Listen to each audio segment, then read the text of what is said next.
ends up with 6 straight lines forming a design space for 2 principal stresses along direction A and B on a plane. Basically, we're solving a plane stress problem. Let me show you how this geometry is gonna look like if it's a 3D problem.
This one probably is the, well, what you can see.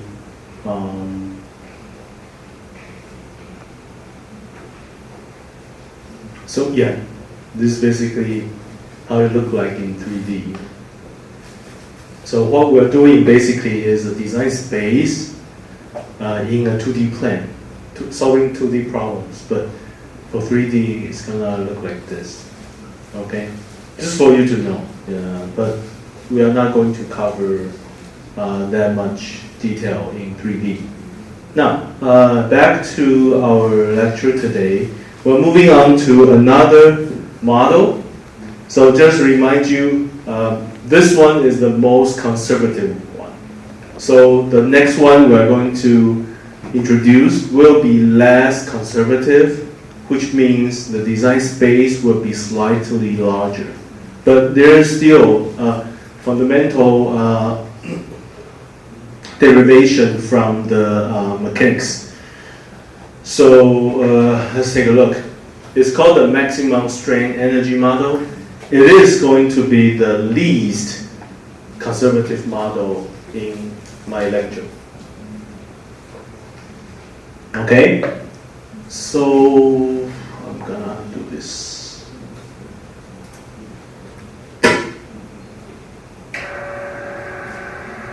We are treating a small element as a cube, and it's a small cube. So the dimension is basically dy dx, formed by dy dx, dx, dy, and dz.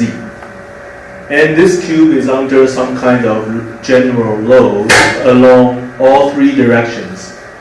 fx, fy, and fc.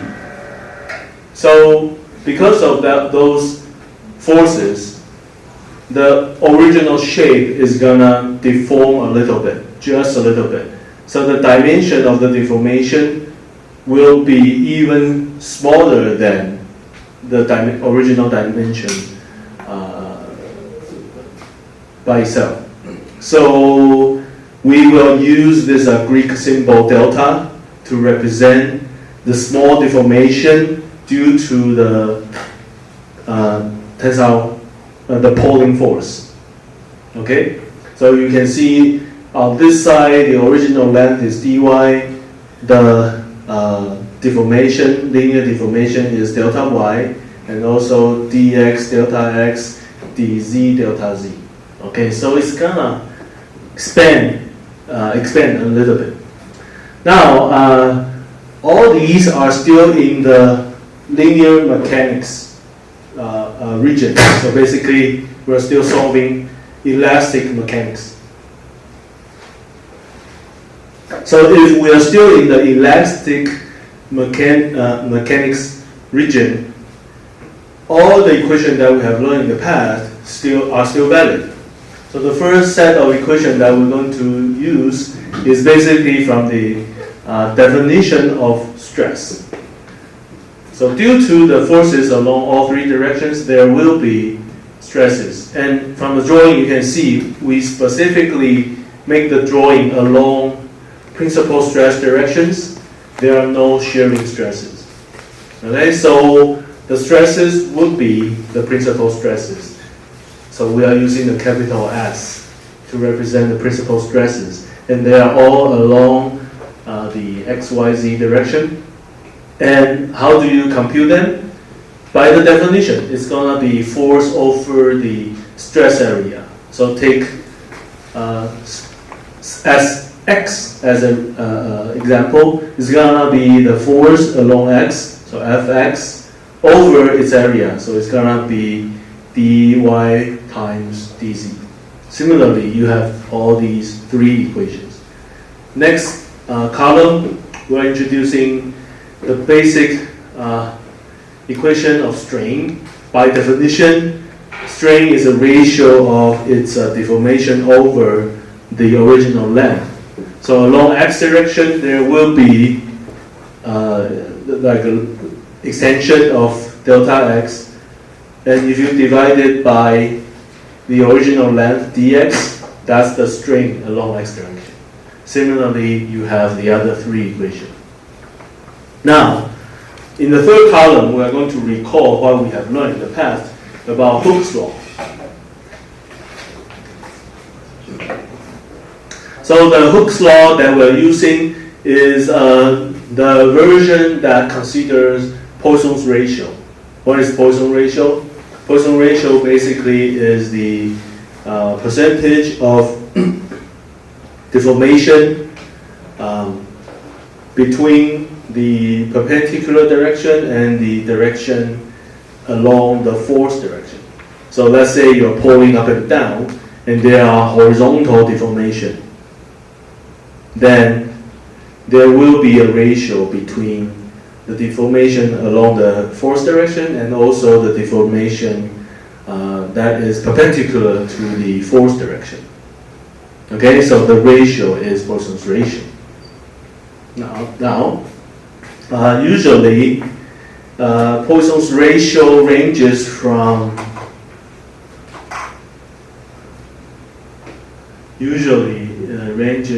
0 to 0.5. And usually it's never 0.5. Why is that? Because it's like this is the original shape, and if you pull it, it's gonna shrink a little bit, right? Horizontally. And if it's 0.5 exactly, then when it's being pulled up to, for example, if this is L, and when it's being pulled by up to 2L, then if the horizontal part originally is L as well, then it's gonna be shrink to 0 if the Poisson's ratio is half of it. So the deformation on one side is gonna be half of the total deformation on the vertical direction. So it's never gonna happen. So usually Poisson's ratio ranges from 0 to 0.5. Is there material that has negative Poisson ratio? Actually, yes. So some special cases,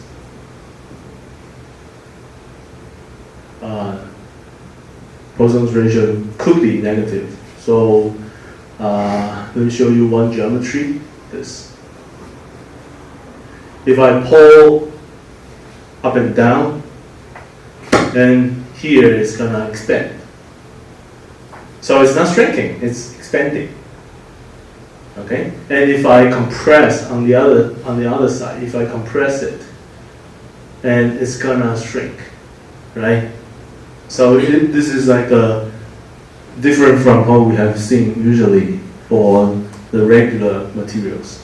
But for either cases, none of the Poisson's ratio can be greater than 0.5. So usually, like when you run simulation, like a finite element, and you need to specify Poisson's ratio. Why is that? Because the model has to simulate how much horizontal deformation is gonna happen when you have a vertical force. And usually you will specify some number such as 0.3 or 0.4. Or you can check the literature looking for some references. Okay, now in Hooke's law, what does Hooke's law tell us? If I have, let's say up and down in z, if I have stress along z direction, and I will have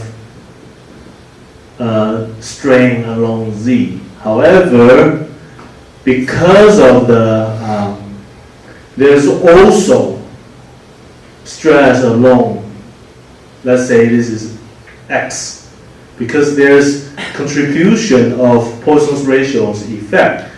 Because there's a stress along x, so the dimension is going to shrink a little bit.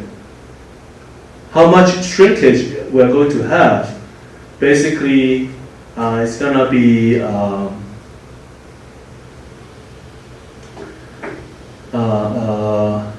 because Poisson's, this is a positive value, right?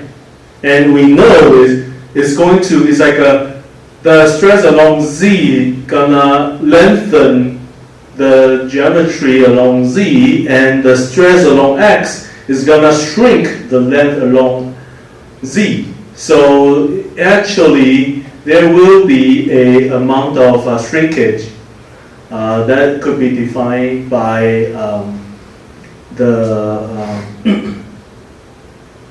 you can say the effect of,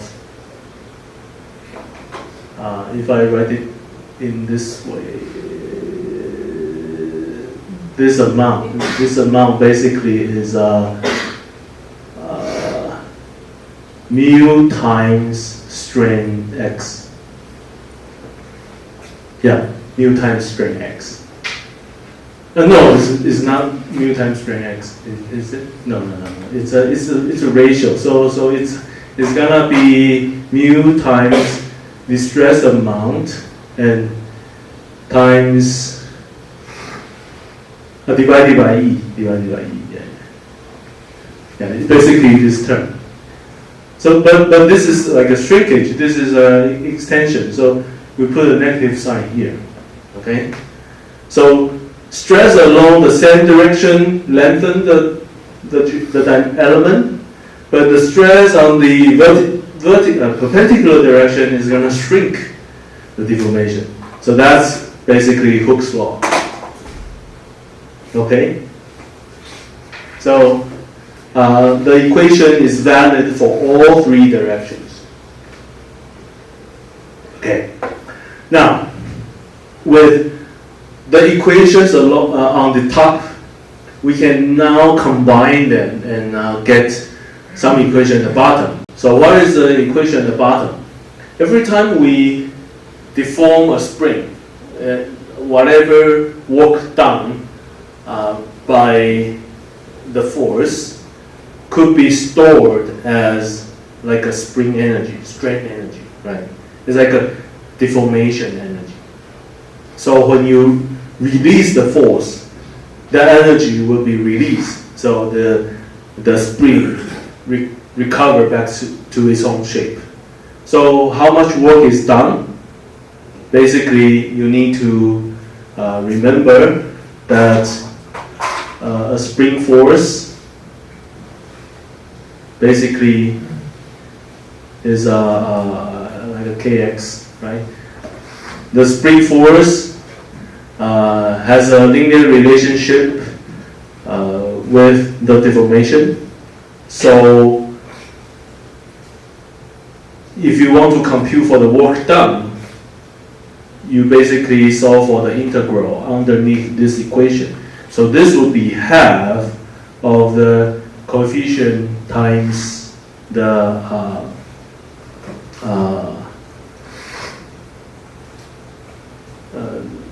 kx squared, right? Or it's gonna be half of k times x. So that's why we have these half f times deformation right there. That's basically the work done. Okay. The work done by the force. And those work that was done by the force will be stored as strain energy. So what energy can be summed together. So the force along x is going to generate some strain energy, and so are the forces along y and z. So all three energy will be stored together. You just sum them up. So capitalized U is the total strain energy. Okay. Strain energy. Okay?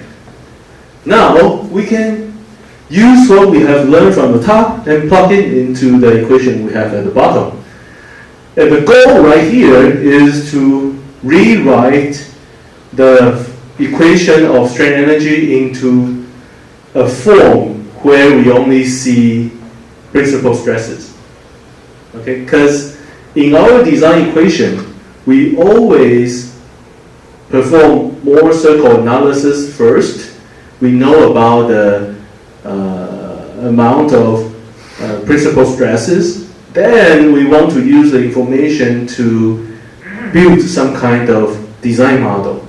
So this model is called the strain energy model. We want to rewrite the capitalized U into a form filled with or given by the combination of all the principal stresses. So the first part is we plug in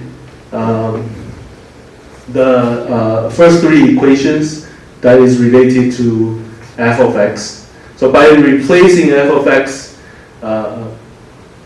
by Sx, dy and dz, so at the end you have something like this. Okay? You have something like that. And also, strain x is going to be replaced by delta x is going to be replaced by epsilon x dx.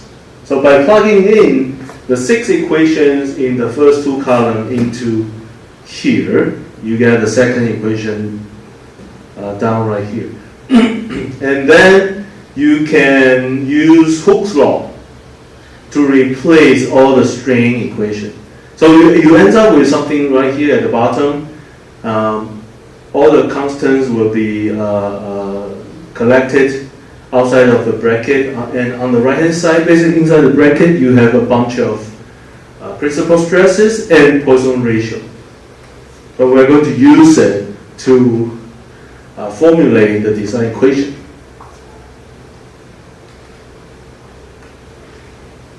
So is everyone okay? Yeah. Now, next, I'm gonna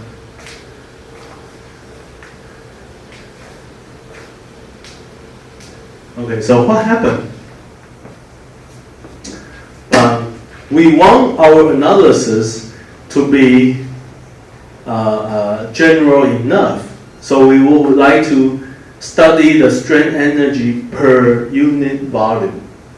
So in thermodynamics, there are many equations that has capitalized terms and the small case terms.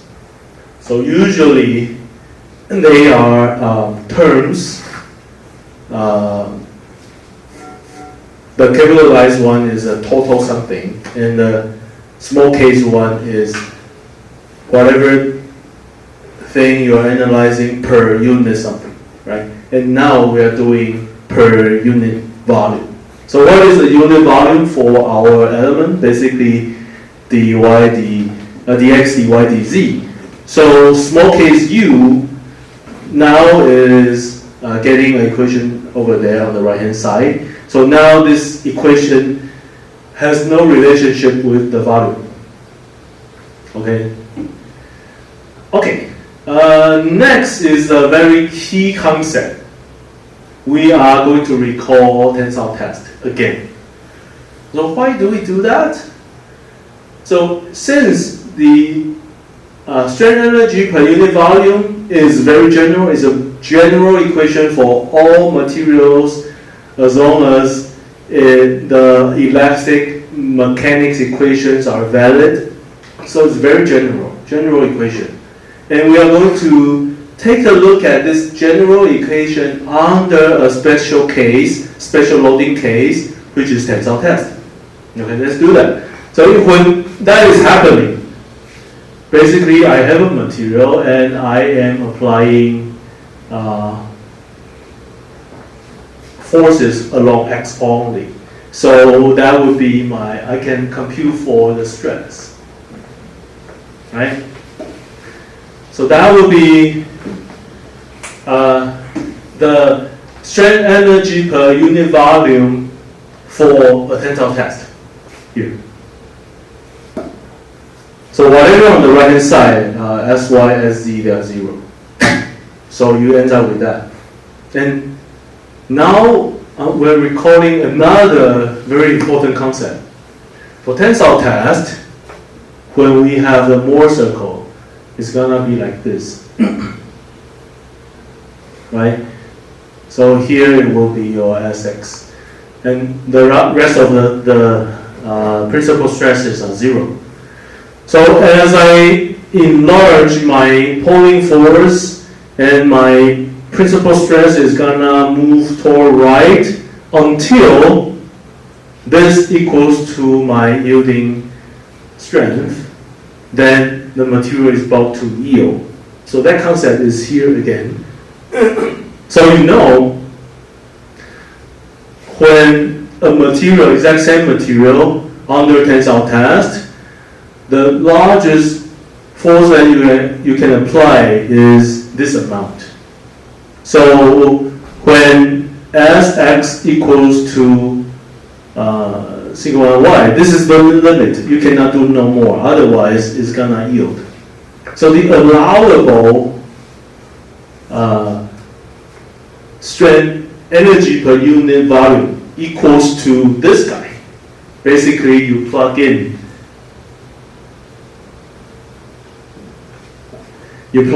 the Sy or sigma y, it's the same. The yielding strength. You plug in yielding strength to the Sx. That's a limit of strain energy per unit volume.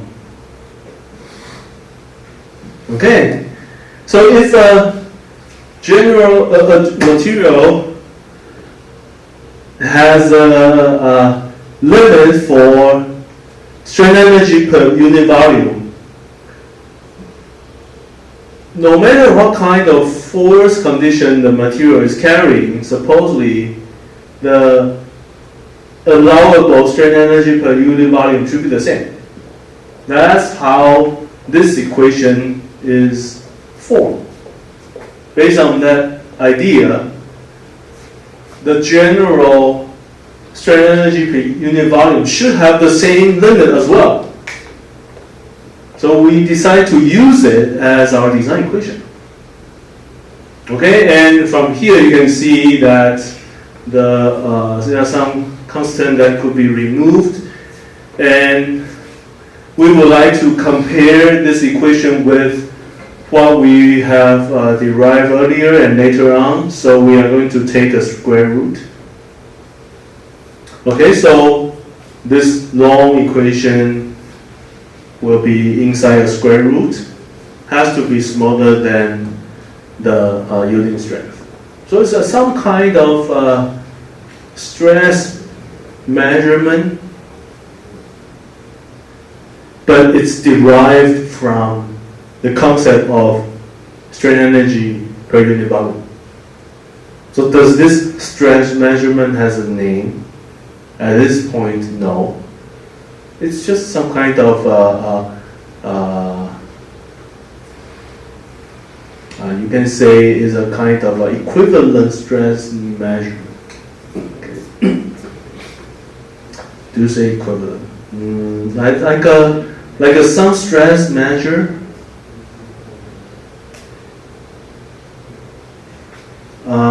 Without information of direction, there's no direction. It's not a vector, because you have stress values in all three directions, and you kind of use this formulation to put them together.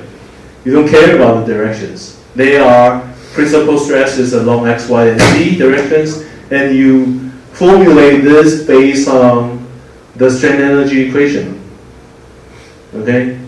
So that whatever stress measure, and it's basically derived from elastic strain energy. Okay? From there, whatever stress measurement has to be smaller than the yielding strength. And what are you going to do if you want to apply safety factor? So this divided by n if you want to apply safety factor. Okay. It's that easy. The only thing is, it's hard to memorize. This is quite long. Okay? And this is an equation that that considers the effect of Poisson's ratio. This Poisson's ratio is still there.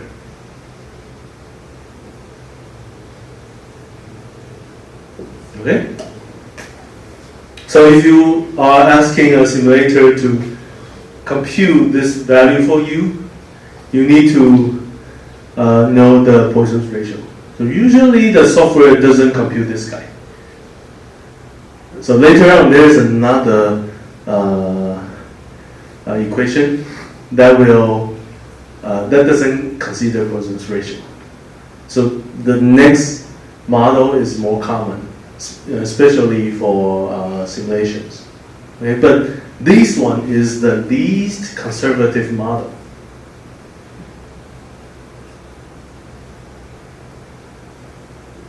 So if you use the model that you will be learning later on, it's called the distortion energy model. That one will be a little bit more conservative than this one. So if in the future you're designing something that is not, you don't really need to be very conservative, you can use this one. That gives you more design space for your design. So maybe your component can be even cheaper or lighter in weight or cheaper in price. Okay?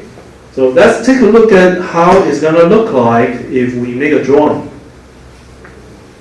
So let me get rid of this.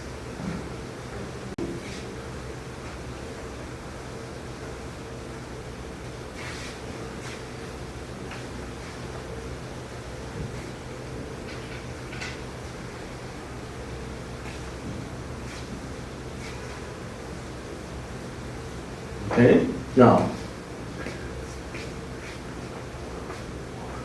this one I am the equation that we had earlier is a very general equation in 3D, but in our lecture we usually solve 2D problems. So this is a 2D problem. If you make the third principal stress 0, then the equation is reduced to a much simpler problem. And you would like to make a drawing of this boundary inside the exact drawing that we had earlier. So how do you do that? Since I know it's an ellipse, so I know it's gonna align on a 45-degree coordinate. So I know to make my life easy, I can transform the coordinate from SA and SB to different coordinate, SA prime and SB prime, by rotating the coordinate 45 degree. So by doing so, SA equals to this, and SB equals to this. And so I can replace the equation on the top. So by doing some derivation at the end, I end up with something like this. So it looks like a circle, but now if you have coefficients that are different, both quadratic terms, it's an ellipse. And you can plug in some points.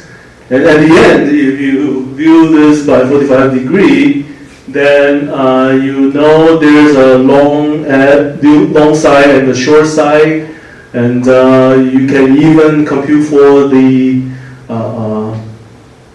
length of it. So I already did that. So that's the result. It's an ellipse lying on a 45 degree coordinate.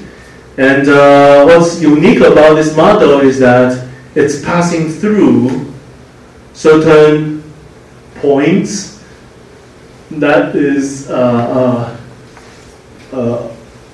overlapping with the maximum stress model.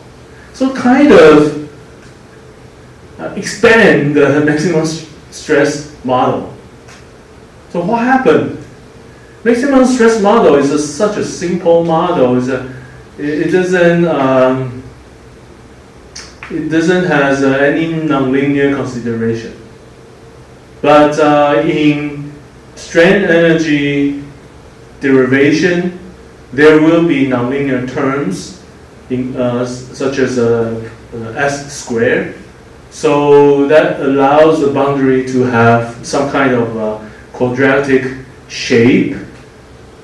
So that helps us to realize, on the linear edge, actually we can kind of move outward a little bit more. The equation tells us we can do that. But how much? So those equations tell us, those are the small gaps that you can leap over. But if you treat, some people call Poisson's ratio equals to 0.5 as like a ideal model or like an imaginary model. So it's like it's a model that will never happen. Like I said, it won't be 0.5. But if you really plug in 0.5, then this point will be overlapping with the edge on the maximum stress model. Okay, so if I have lower values of Poisson's ratio, this is going to be moving even further. So if the Poisson's ratio's effect reduces, I actually can have even greater design space along the positive space or negative space. That's basically this margin right here is caused by how much Poisson's ratio this material has. Okay? And what's going to happen if we apply a safety factor? We basically shrink the ellipse into a smaller region. And by putting an n at the bottom of the right-hand side of the equation, so and also the safety factor has to be greater than 1. If it equals to 1, then your design is about to yield. Okay? Let me see. Now we can try to solve a problem. Then we are done for today. Almost out of time. So this is one example. This is very much like a problem that could be seen in an exam. Okay. So please, everything that has been introduced today may not be as important as this. At least you need to know how to use it, right?